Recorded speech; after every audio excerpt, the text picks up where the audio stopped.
Capital hospital रे launch कारबार डाक्तरों को ए मानव समाज द्वितीय ईश्वर बोली मानी थांती सेही द्वितीय 30,000 टंका नेबा बेले धरिला विजिलेंस।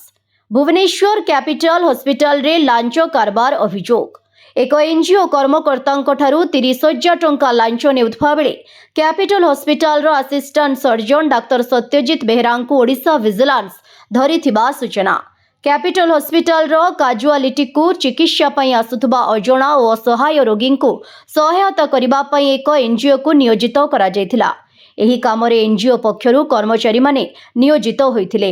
एही कर्मचारी को जून और जुलाई 2 मासर दरमा बिल पास कराइबा पई आवश्यक वर्क सर्टिफिकेट रे डाक्टर बेहरा दस्तखत आवश्यक थिला। अभियोग अनुसार एनजीओ रो जणे कर्मकर्ता गत जून मासरु एथिपई डाक्टर बेहरा को अनुरोध करि आसुथिले। तेबे वर्क सर्टिफिकेट रे दस्तखत करिबा बदल रे डाक्टर बेहरा 30,000 टंका दाबी करिथिबा विजिलेंस अभियोग करिछि। बारंबार लांच दाबी और हैरान हेबा परे संपृक्त एनजीओ कर्मकर्ता विजिलेंस रो द्वारस्थ होइथिले। अभियोग आधारे विजिलेंस पक्षरु जाल बिछा जायथिला। आज एनजीओ कर्मकर्ता ठारू 30,000 टंका ग्रहण करुथबा समय डाक्टर सत्यजित बेहरा को विजिलेंस टीम धरिथिबा कहिछि।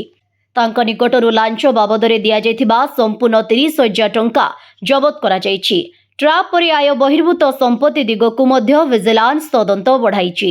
डाक्टर बेहरा सह संपृक्त 3टी स्थान रे एककालीन चढ़ाऊ और तलाशी चलिथिबा विजिलेंस पक्षरु कहा जायछि।